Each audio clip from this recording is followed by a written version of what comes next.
هذا الباب ما بين سيدنا النبي أبو بكر في قبر رابع. إنا لله وإنا إليه راجعون، من كان يعبد محمدا فإن محمدا قد مات، ومن كان يعبد الله فإن الله حي لا يموت. صباح الخير من آخر يوم بمكة. بدنا نترك البلد، بدنا نترك مكة الحبيبة. والله إني حبيتها، والله إني حبيتها. امبارح بالليل رحنا صلينا العشاء والحمد لله صفيت أول صف أمام الكعبة. صليت العشاء بس للأسف سكروا الكعبة هيك بحواجز، لأنه كانوا عم يعملوا ترميم للباس الكعبة. فاليوم رايحين على المدينة إن شاء الله. الرحلة رح تاخد 6-7 ساعات. الله برج الساعة مبارك كان رهيب بالليل، مضوي طالع ضوء أخضر منه. فطالعين اليوم على المدينة رح تاخد معنا 6-7 ساعات مثل ما قال الشيخ. فهلأ الساعة 11 على التمام، 11 ودقيقتين. بدنا نروح على المدينة هنيك وبدنا نقعد 4 أيام بالمدينة. هون خلصنا من كل شيء، رحنا عملنا عمرتين الحمد لله، الله يتقبل منا يا رب. وبعد العمرتين رحنا طفنا كمان هنيك وصلينا الفجر والعشاء والمغرب الحمد لله. حاولنا ما نروح كثير صلوات علينا، بس يعني في كم صلاة الواحد بيروحها انه يصليها بالحرم، لانه احيانا بيكون الواحد كثير تعبان. فخلينا ننزل لتحت نشوف الباصات ايمتى بيجوا. وسلم دائما أبدا على حبيبك خير الخلق كلهم. الحمد لله هي طريقنا نحن هلا على المدينة المنورة. فواقفين هلا باستراحة فيها جامع ما شاء الله. شوفوا المنظر ان شاء الله يكون مبين معكم. بس والله انت يا زلمه يا حياتها على الاسئله. ايه اخوي عمل شيء يا زلمه بالزارع على صرعونا. انا هالقصص طلعتها من المساج، قلت له اكتب لي هالقصه بس بركي غلط من هاي تتحقق من صحيحتها. والله انت دافع له حبيبي مربيه انا. مربيه على الغالي. شكرا. مجان ما بي والله شعبان انا بحضر صبوي. هيدا صبوي تعرفوا تنشو. السلام عليكم. شو في البيك عم ياكل، كلهم عم ياكلوا البيك. في بيك هون؟ والله طعماني وحده من هذا البيك سخن. اضبط وقت السخنه، يوم اللي اكلناهم ما كانوا سخنين. نزلنا بمنطقة استراحة قديش سقنا 2.5 ساعة. هلا نازلين نستريح على اساس المطاعم كلها ما في شيء بشهي الصراحة. هذا بينزل على اليوتيوب. واو اضرب ليه؟ حذفني تسالي. حذفني. ليش ما بدك تبين على اليوتيوب؟ لا حذفني. ليك والله هيدا عنده حلو وبوزة علاوي بوزة. طبعا حرفيا صحراء حوالينا، ما في شيء غير هاي المنطقة. ايه ما بيبينوا بالكاميرا يمكن هاي.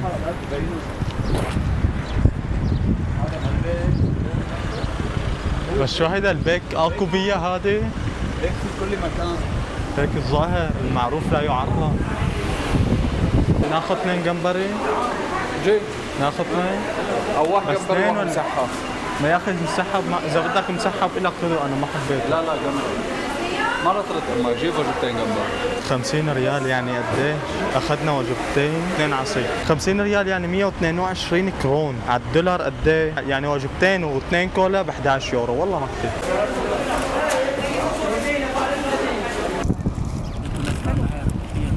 هون ما حتشوف لا كعبة، حتشوف قبر، ولكن هو قبر الحبيب الأعظم، مقام الحبيب الأعظم عليه الصلاة والسلام.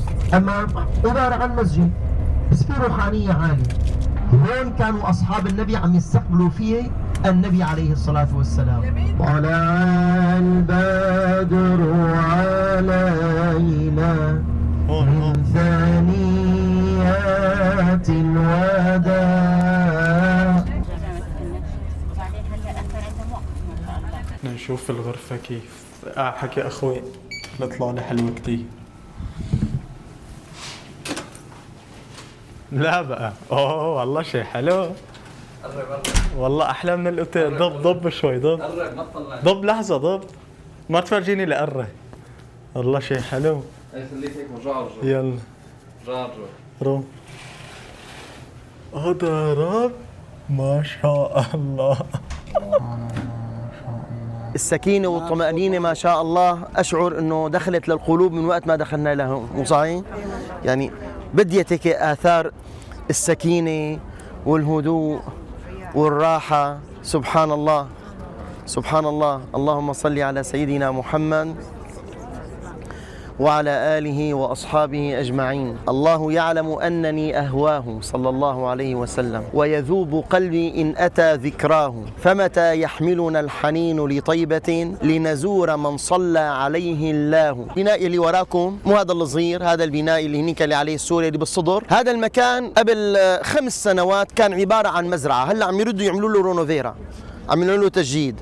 كان عبارة عن مزرعة فيها بساتين وفيها نخل، يعني ل5 سنوات 6 سنوات هي بستان. هاي المنطقة بيسموها سقيفة بني ساعدة. لما مات الحبيب الأعظم عليه الصلاة والسلام، طبعا آل بيت النبي مشغولين بموت النبي صلى الله عليه وسلم واستقبال المعزين. بالوقت اللي كانوا آل بيت النبي يلي هن بيناتهم سيدنا أبو بكر وعمر، لأنه سيدنا أبو بكر بنته زوجة النبي وسيدنا عمر بنته زوجة النبي، فسيدنا أبو بكر وعمر وزوجات النبي في بيته. بيت النبي كان هو بيت السيدة عائشة اللي راح نروح نزوره، اللي هو قبر النبي صلى الله عليه وسلم. واجتمعوا بهذا المكان الصحابة الكرام المهاجرون والأنصار، المهاجرين اللي هاجروا مع النبي من مكة، والأنصار يلي هن كانوا من أهل المدينة المنورة. من هو الخليفة بعد رسول الله؟ مات النبي. هلا النبي قبل ما يموت ما قال الخليفة بعد أبو بكر ولا آل عمر ولا آل حدا، ولكنه أشار عليه الصلاة والسلام في إشارات أرسلها للصحابة أنه الخليفة أبو بكر، ولكن ما قال الخليفة أبو بكر. فمثلا لما مرض النبي صلى الله عليه وسلم قال مروا أبا بكر أن يصلي بالناس، إشارة. امرأة جاءت لعند النبي صلى الله عليه وسلم تسأله سؤال، قال تعالي غدا، قالت إن أتيتك غدا ولم أجدك قال اذهبي إلى أبي بكر. يوم من الأيام تأخر أبو بكر عن الصلاة فصلى بدالا منه عمر، فالنبي دايا قال يأبى الله إلا أن يكون أبا بكر، مروا أبا بكر أن يصلي بالناس. فأبو بكر له قيمة عند النبي صلى الله عليه وسلم وكل الصحابة، بس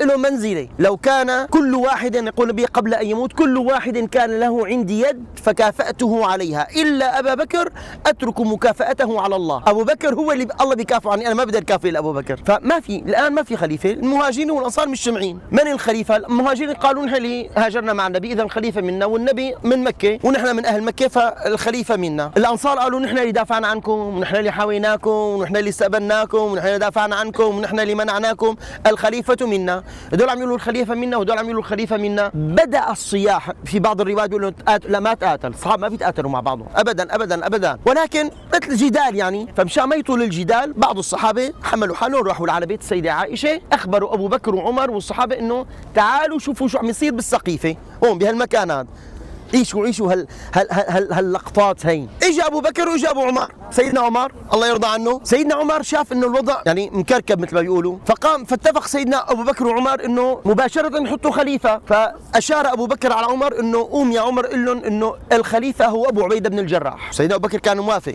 قام سيدنا عمر قال يا ايها الصحابه لن نجد أمينا بعد رسول الله صلى الله عليه وسلم يحفظ لهذه الأمة إلا الأمين الذي قال عنه النبي صلى الله عليه وسلم أمين هذه الأمة أو أمين أمتي أبو عبيدة، وأنا أرى أن أبا عبيدة هو يستحق أن يكون خليفة. قام سيدنا عمر مباشرة أمسك بإيد سيدنا أبو عبيدة بن الجراح. أبو عبيدة بن الجراح من أحد من المبشرين بالجنة يعني، وأمين هذه الأمة. حط إيده بإيد سيدنا أبو عبيدة قال أنه أبايعك على الخلافة. قام أبو بكر حط إيده أبايعك على الخلافة. أخوانا هن ما بدهم مراتب يعني، ما بدهم لا كراسي، كانوا يهربوا منا. ابو عبيده بيعرف حاله انه هو ماله لا بمنزله ابو بكر ولا بمنزله عمر، فقال ابو عبيده لا انا لا ارضاها، مين انا حتى اكون انا خليفه عليكم؟ والله لا اجد خليفه يليق بهذه الامه الا عمر بن الخطاب الذي فرق الله به بين الحق والباطل. فعمر بن الخطاب وابو بكر صاحب رسول الله هو اولى بالخلافه. انا ما يليق فيني انه اكون خلافه، فانا ارى ان يكون الخليفه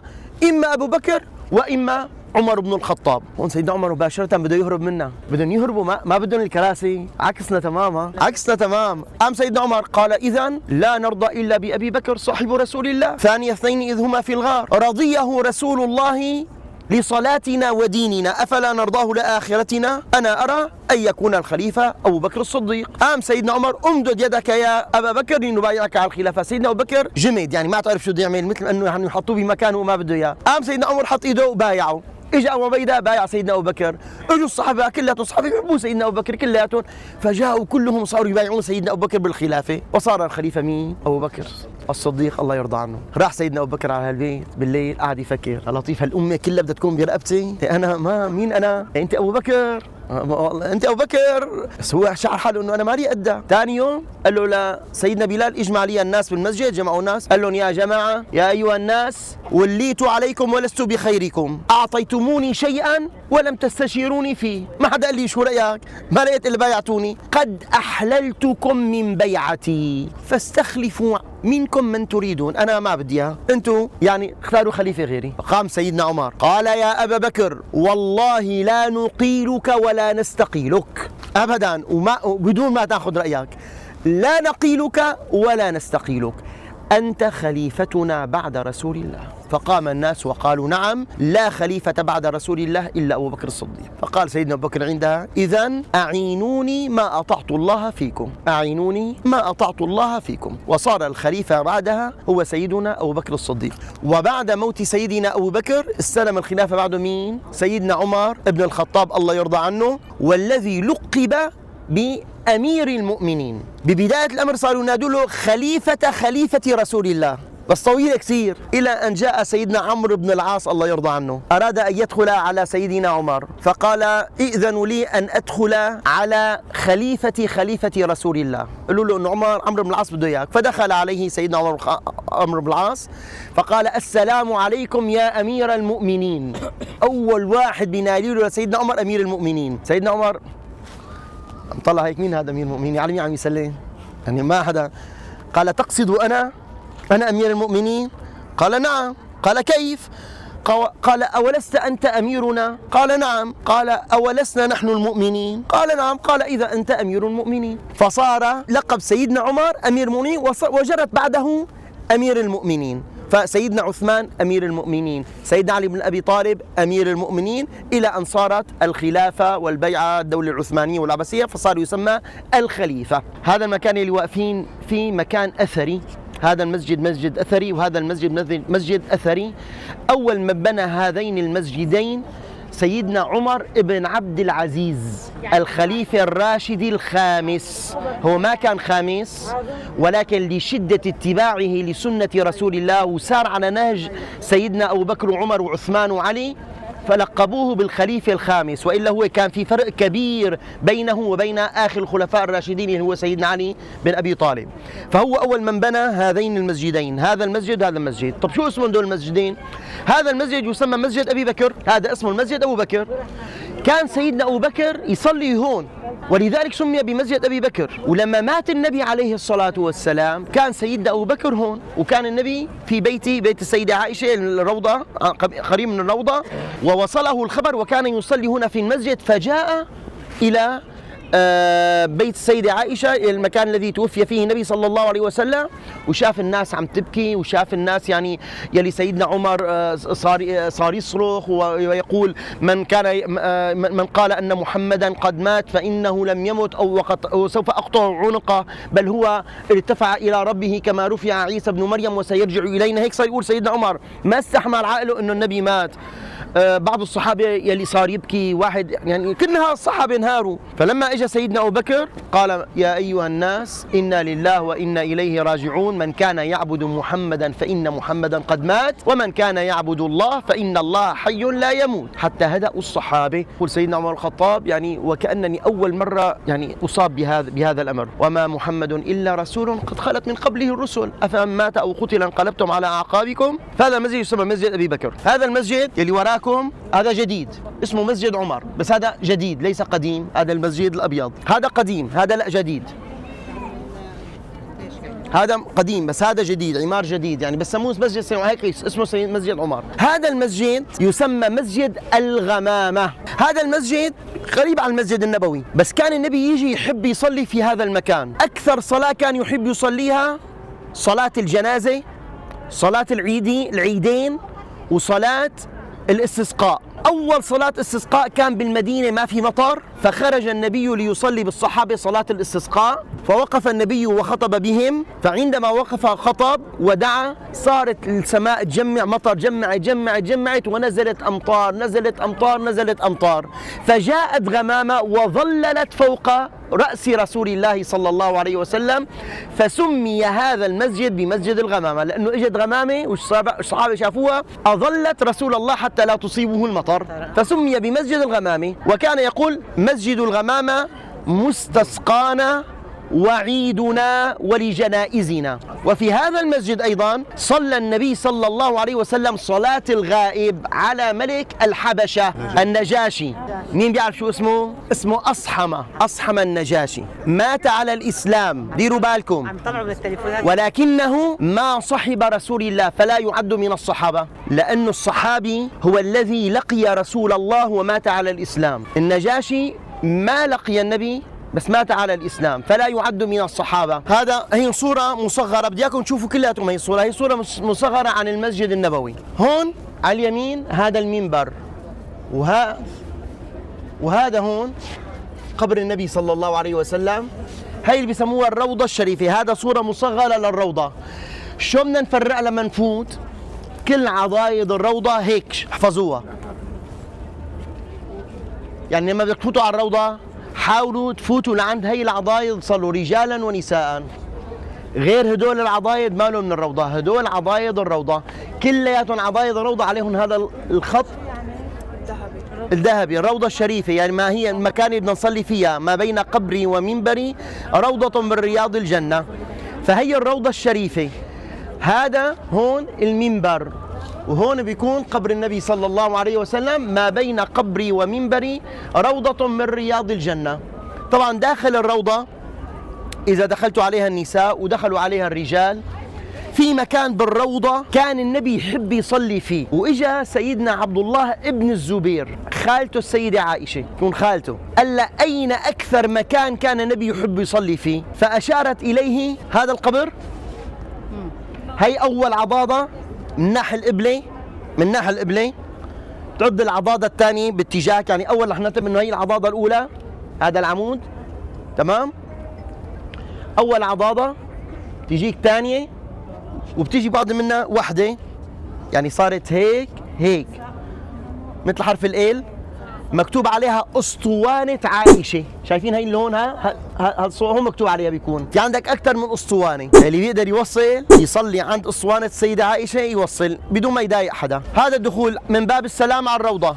حكيت أنا بالباص إنه لما تدخل على الزيارة بالنسبة للرجال تقدر بكل وقت انك تفوت تزور النبي صلى الله عليه وسلم، وليس للنساء. يعني هيك الترتيب، مو دخلوا الشيخ وسيمة، يعني هيك الترتيب انه النساء زيارتهم للنبي والروضة الشريفة بالحجز تبعهم. الرجال بيقدروا يزوروا النبي امتى ما كان، بس دخول الروضة بده حجز. الرجال زيارتهم للنبي صلى الله عليه وسلم يكون بالدخول من باب السلام. قبل ما تفوت على زيارة النبي، وقبل ما تفوتي على زيارة النبي، قولي 40 مرة: لا إله إلا أنت سبحانك إني كنت من الظالمين. حاول تقول 40 مرة قبل ما تفوت. جهز قلبك لزيارة سيدك النبي. يبدأ المقام من هون، بس هدول مالهم مو هذا القبر، لا، مو هدول فتحات القبر، المواجهة الشريفة. هذا أول باب. طبعا أنت بتفوت صلي على النبي عليه الصلاة والسلام، صلي على رسول الله عليه الصلاة والسلام. هي الفتحة الكبيرة، هي مكتوب هون محمد رسول الله.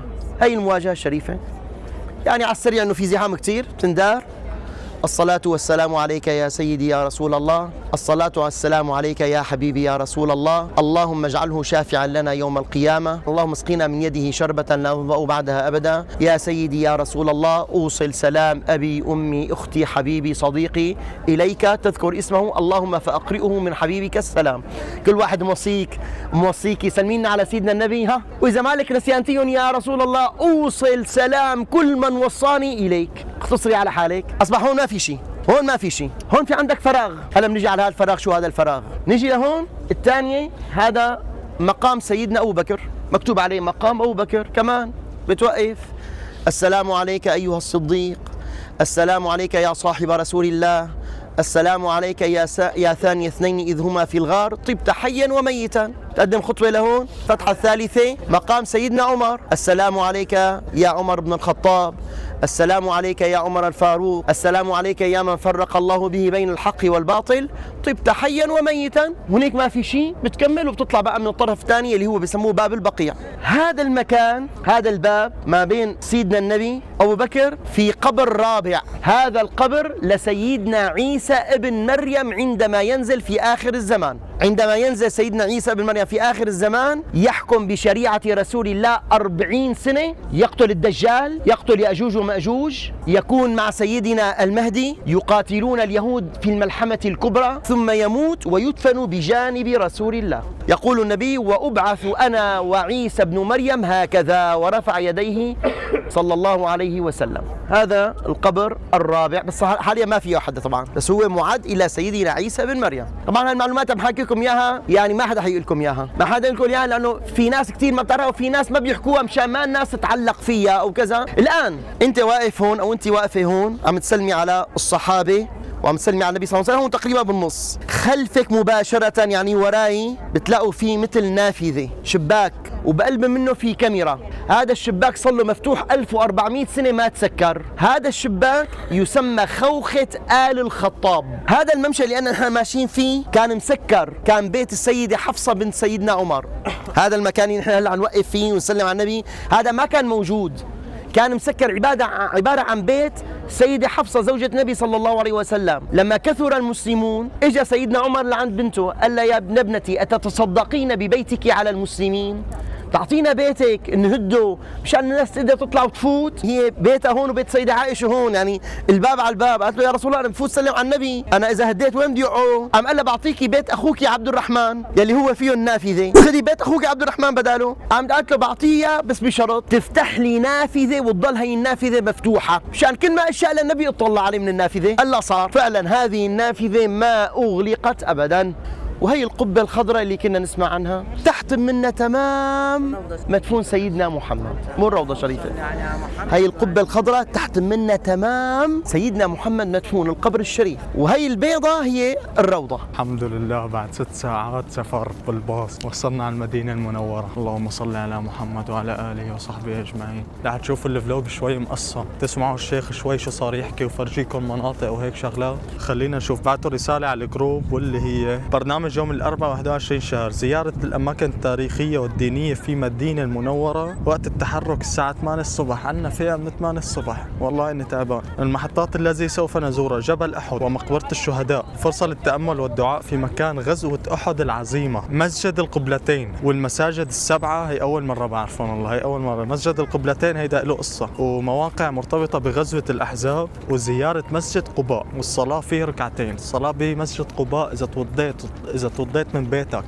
وطلعت بنية صلاة ركعتين بمسجد قباء بنحسب لك انه عملت عمرة. قال النبي: من تطهر في بيته ثم اتى مسجد قباء فصلى فيه ركعتين كان له كأجر عمرة.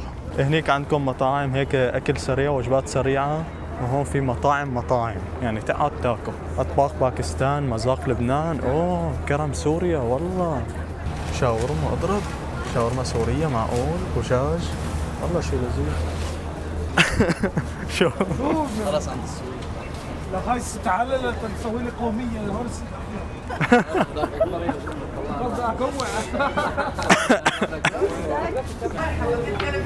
يا هلا يا هلا. في خصومات. شو أطيب شيء عندكم؟ والله أطيب شيء كل شيء. كل شيء طيب، بس أطيب العربي مميز. الشاورما العربي؟ ايوه عربي مميز. دجاج انا بدي وحده دبس الرمان بشلك عليه. خلص. اللحم بتحطي لي دبس رمان؟ لا حتى اللحم بحط لك دبسين رمان. اضرب واحد. انا اكل. جوعانين؟ بنلغي كل شيء. نلغي واحد شيش طاووق، واحد لحم واحد دجاج. صح. خلاص؟ وثلاث مشاري. خلاص بعد العشاء نسوي لكم شاهي مع بلح الشاي. ان شاء الله. هذا اللي وراكم جبل الرمات، هذا مو جبل أحد، هذا الجبل من اليمين، من أول اليمين. مصعب ابني سميته تيمر مصعب ابن عمي. هيدا أي واحد هيدا؟